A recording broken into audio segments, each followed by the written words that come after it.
Isso aqui já foi uma casa, um lugar cheio de vida, de sons, de história. Cada árvore que cai é uma casa destruída.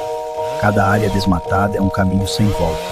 Eles correm, procuram abrigo, mas não encontram. E aos poucos vão desaparecendo. E sabe o pior? Eles não estão invadindo o nosso espaço. Nós estamos destruindo o deles. Diga não ao desmatamento ilegal.